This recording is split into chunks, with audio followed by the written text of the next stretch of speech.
What's up, beautiful people? Welcome once again to hellohnclothing. And in today's tutorial, in today's video, we are going to be talking about flays. So flare, cascades, circles. We are actually going to be talking about it, delving deep into it, and and understanding that this is the most used design that we use these days.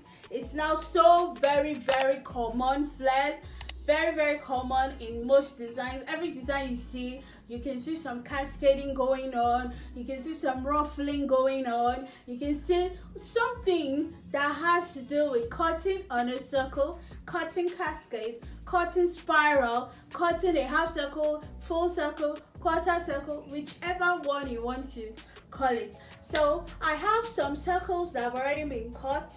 They're like leftovers from projects that I've done in the past. I just brought them out so that we can actually have hands-on, like, you know, when you are in a practical class and you have hands-on to work with. So I have them here. We'll just be discussing about it and seeing the endless possibilities of flares. So as a creative, as a fashion stylist, guru, designer, let us discuss all about flares, flay, cascades. Alright, so the first case study of this style design, of a flare style design, is the one that is like a waterfall that runs through, maybe in front of dresses, that could go in a shirt here, that could be at the back of a shirt, a dress, a blouse. Yeah, could run through the sleeves as well. All you just need to do is either use your spiral method to cut your flay, use the radius, that's calculating your radius to cut your flay, or you also use the slash and spread, cut your flay. Whenever you now achieve something like this, so this is my flay here, okay, then I can decide, okay, I want it to run through the front of a gown or a dress like this. You know, these days they even use it in a gown, much more at the bottom. It just goes run through. You know, you could even have it in front of a blouse like this, running through. You could have it at the back, going into the sleeves as well. You can have it like this, running through. Yeah, you can have it anywhere you want to put it. Even in your sleeves, you can put it in there. That's, you slash the sleeve and you put the flay effect right through maybe the middle of the sleeve. Yeah, so that you can use your flay to achieve.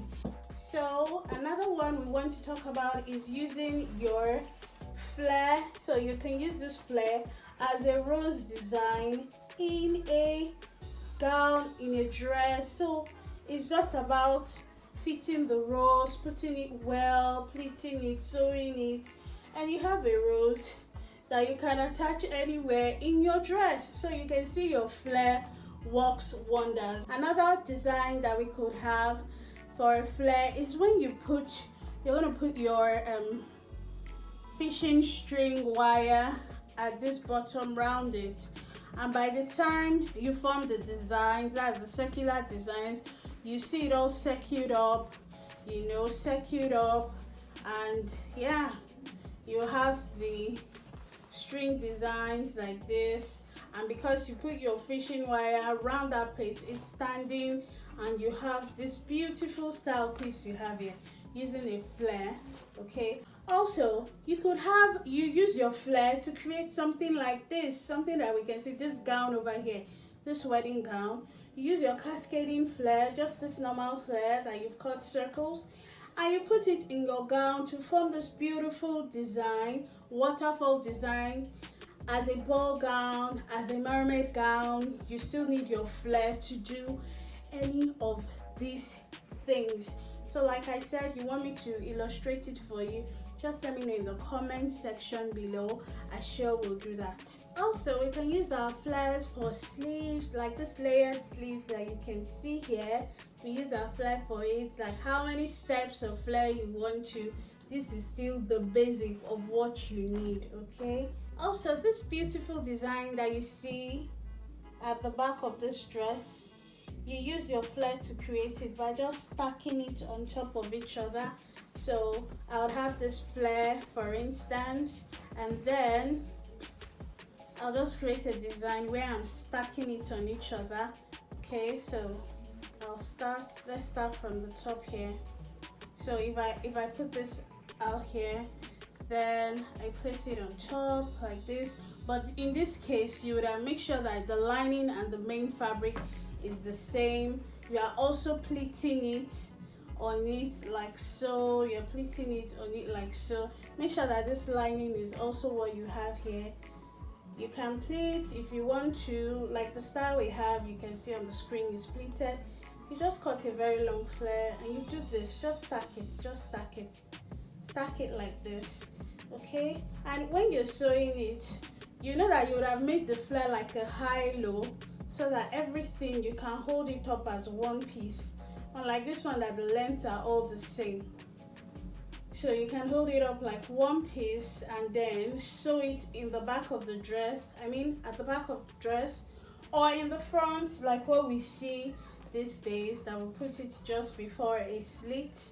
So you just stack it up, but make sure you cut a flare that does not have the same width rounded. So this part could be like 3 inches, 4 inches, 5 inches, and the lower part could go up to 10, 12 inches, so that you'd have that beautiful falling effect. Okay, you see it falling down and just looking so beautiful in your garment. Okay, so yeah, that's another way you could use your flare.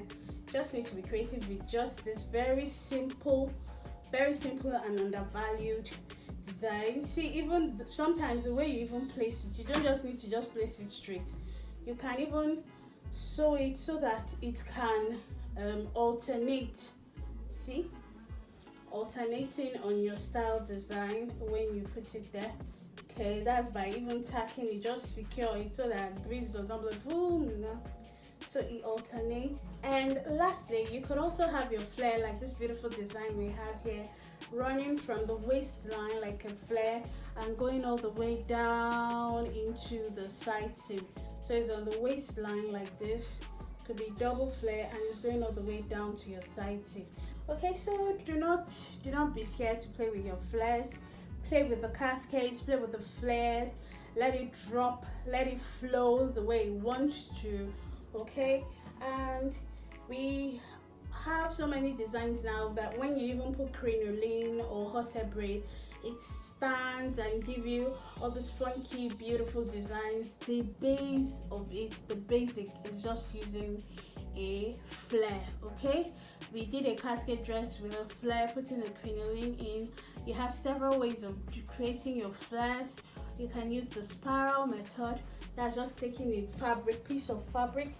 For instance, if I have this fabric now, like what we can see here, and I want to make a flare, all I need to do is determine the midpoint of this fabric, and then from the midpoint, let's say the midpoint is here, I'll start drawing circles around it. Like, make sure that the it's actually the width or the distance between the circles are almost the same. Yeah, just round it like so, round it like so, round it like so. This is like using the spiral method, okay, of creating a flare. Of course, it needs to be wider, and you just cut it out. This is also an easy method if you just want to use your fabric straight up. You already have what you want to do in mind. Once you use your fabric straight up, you just do this. This is the spiral method. I also have the slash and spread method. You can find that in the video up here. Okay,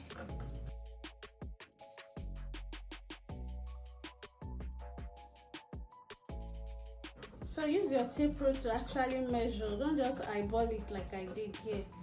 Measure so that you have the right thing. Okay,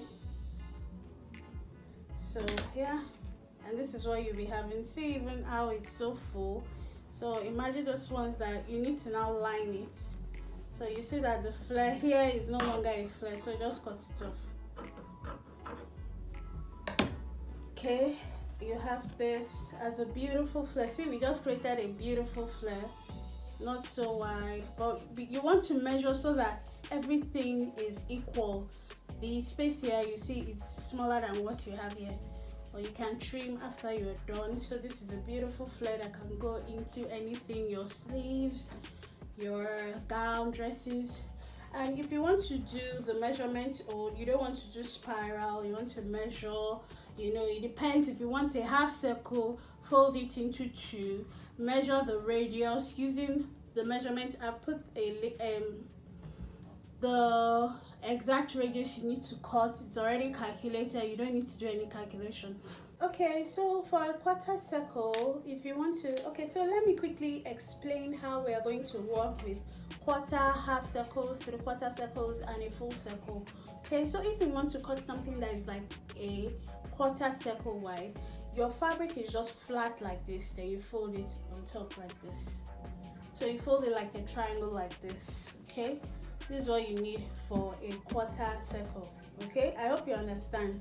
So you're taking your fabric, however wide, however long, even if it's a 6 yard of fabric that you want to do, maybe for a flat circle skirt at the bottom, all you just need to do is place it flat like this, then make a triangle at one corner. Okay, so for instance, if the width of what you need, or the length of what you need, is like 33 inches width round that circle where your circle will be going into, for a quarter circle, that means that your radius will be like 21 cm from what we can see on the screen. Please take a screenshot of the screen, you need it for the measurements. Okay, so you go down by 21 inches, just take your tape rule and measure 21 inches, round it. Then from that 21 inches, you measure the width of whatever circle you need. You just go around and measure that. That's for a quarter circle. If you want a half circle, you fold your fabric into two. For half, fold it into two first of all, then also make that triangular fold like so. So from there, for the half circle, that means that you're going to be measuring a radius of 10.5. So this already calculated measurement I have on the screen, you do not need to do any or whatever, it's already been done there. So just pick the measurement you want and use it for your circles. So that will be for your half circle, you measure the 10.5 round from that corner, from that edge. Then from that 10.5, you go round till you get what you want. Then for your full circle, you know, you folded it into two already. You now fold it into four equal parts like so, and then you put your triangle at one corner. So from there, you measure 5 1/4 inches. So you go down 5 1/4, measure it round, and from that 5 1/4, measure it with the width you need. So I hope you remember. For a full circle, fold it into 4, put a triangle at one corner, then take your measurement. For a half circle, fold it into 2, put your triangle at one corner, take your measurement. For a quarter circle, open it up like flat, put your triangle at one corner, take your measurement. Now this one was the one I created using a slash and a spread. Okay, and there's crinoline in, that's why it's standing. This peplum, you can even put it, I said this peplum, this circle, you can put it as a peplum that's at the waist of maybe a skirt, half length of a blouse to give you a peplum blouse. Yeah, so just be creative and do what you need to do. Yeah. Okay, so we have come to the end of this tutorial. If you did enjoy this tutorial, if you know that it was valuable enough for you, please just destroy the like button, please. It really doesn't cost you anything, and yeah, just like the video, give me your feedback. I'd love to read from you. It's very important that you leave a feedback in the comment section. I must say, really very important. It's not just enough to watch, you also need to comment, because if it was all your faves vlogs and all of that, you'll be commenting. But for something that you're learning educationally, why are you not commenting? Put a comment in the comment section below. Let me see, okay? Okay, because I see you all go onto your faves vlogs, you all go there and you drop comments, and I see comments going up onto 200 comments, 1000 comments for the same number of views that I usually have, and mine, I'm seeing just 10 comments. Why is this so? Why is this so? Really isn't fair. You guys are not encouraging us like so much. Like the video, okay? It really doesn't take anything to like the video. Subscribe if you haven't done so already. What's stopping you? Subscribe, guys. Just subscribe, okay? And sorry, I got so emotional there. All right, so we see you in the next tutorial. Stay safe. God bless you all. Bye.